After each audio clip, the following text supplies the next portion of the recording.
पिछला वाला आपका लिखा गया था, तो इस बार क्या नया रहेगा, परिचय के साथ बताइए।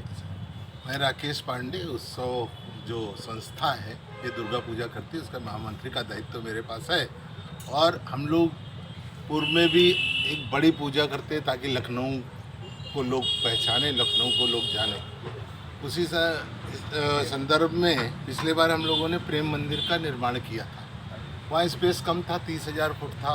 उसमें इतनी बड़ी संख्या में भक्तजन आए, किसी को हम रोक नहीं सकते क्योंकि माता का पूजा है, सबका अधिकार है आने का। तो उस संख्या की दृष्टि से वो स्थान छोटा पड़ गया था।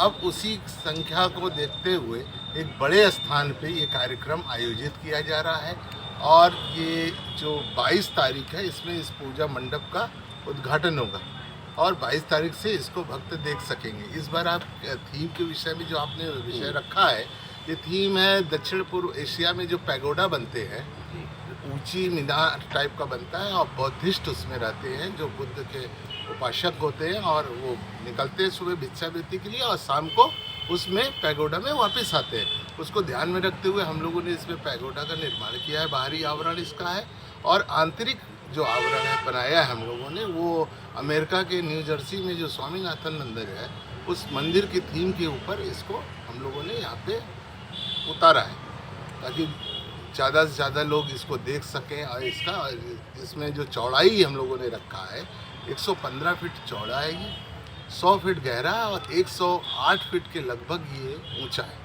सर बात करें तो फायर की क्या सुविधा उपलब्ध है? फायर की ये सुविधा उपलब्ध है। इस बार हम लोगों ने पंडाल को कई जगह से खोल रखा है। जैसे कोई अंदर दर्शनार्थी जाता है तो उसको दाएं और बाएं से दो गेट मिलेंगे बाहर निकलने के लिए।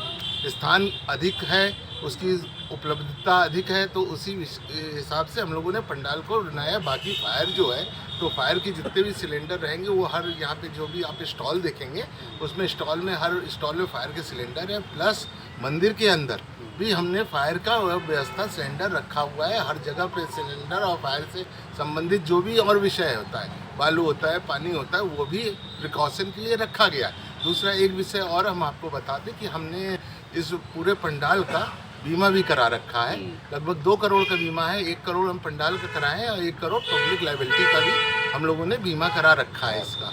क्या मेडिकल के लिए भी कोई स्टॉल लगाया? हाँ, मेडिकल के लिए डॉक्टरों की एक टीम बैठेगी यहाँ पे, जो आपात स्थिति में वैसे ऊपर वाला चाहेगा ऐसा कभी हुआ नहीं है, लेकिन प्रिकॉशन तो हर चीज़ का लेना है। तो उसके संदर्भ में हम लोगों ने एक मेडिकल का भी अलग से एक स्टॉल लगा रखा है, उसमें डॉक्टर बैठेंगे और बाकी सब उसमें व्यवस्था उनकी रहेगी। आपने कहा ये थीम बाहर के नक्शे पे ली गई है, तो इसके कारीगर कहाँ से आए हैं? ये मिदनापुर से यहाँ पे कारीगर आए। ये हम लोगों ने जो शुरुआत किया था इसको बनाने का, वो 3 अगस्त को हमने यहाँ पे भूमि पूजन इसका किया था। भूमि पूजन का मतलब खूंटी पूजन, जब पहला खंभा गढ़ता है उसको खूंटी पूजन कहते हैं। उस खूंटी पूजन को हमने 3 अगस्त को माननीय विधायक डॉक्टर नीरज बोरा जी और माननीय विधान परिषद सदस्य पवन सिंह चौहान जी के माध्यम से यहाँ पे वो कार्यक्रम आयोजित हुआ था और उस दिन से ये पंडाल बनना शुरू हुआ था।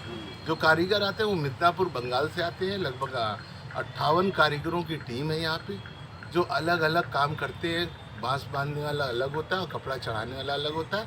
बाकी जो थर्माकोल का कटिंग करता है, आप देखेंगे जो बारीकी थर्माकोल का कटिंग, वो अलग कारीगर वहीं के मिदनापुर के ही कारीगर हैं और उसको वो आकार देते हैं।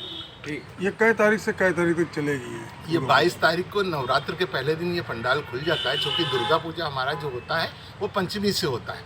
लेकिन संख्या को देखते हुए और भक्तजनों के उत्साह को देखते हुए हम ये पंडाल 22 तारीख को और शाम को ओपनिंग करेंगे इस पंडाल का। और बाकी जो मूर्ति जो खुलेगा वो पंचमी के दिन हम लोग मूर्ति उसको चेहरा उसका खोलेंगे।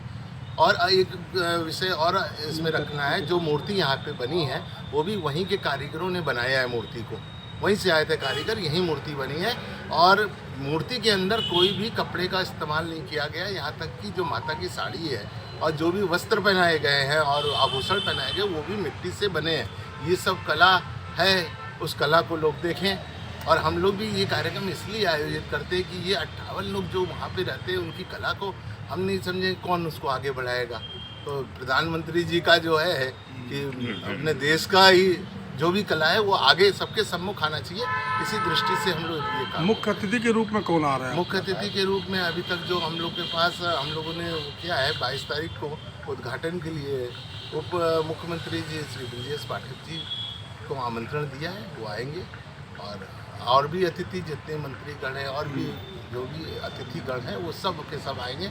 लोगों में एक लखनऊ में उत्साह है, लोगों को एक उत्साह है कि एक नई चीज़ देखने को मिलेगी, तो उस उत्साह का ध्यान में रख के और आप लोगों के सहयोग से ये कार्यक्रम हम भी चाहते हैं कि ये कार्यक्रम अच्छे प्रकार से हो जाए। पहली बार लखनऊ में जो है इसमें एक कोजागरी लक्ष्मी पूजा होती है, वो 6 अक्टूबर को लक्ष्मी पूजा है, कोजागरी लक्ष्मी पूजा। 12 फीट की लक्ष्मी जी की प्रतिमा बनी हुई इसी पंडाल में, हम पंडाल हटाएंगे नहीं, हम उसी पंडाल को जब ये मूर्ति विसर्जन के लिए निकलेगी ठीक उसी के बाद वो पंडाल खुल जाएगा जो उसके ठीक पीछे है बना हुआ है, ताकि वो अच्छे से मतलब लोग उसका दर्शन कर सकें। तो इसलिए ये पूजा 6 अक्टूबर तक चले दर्शनार्थ के लिए पंडाल और मूर्ति रहेगी। ठीक।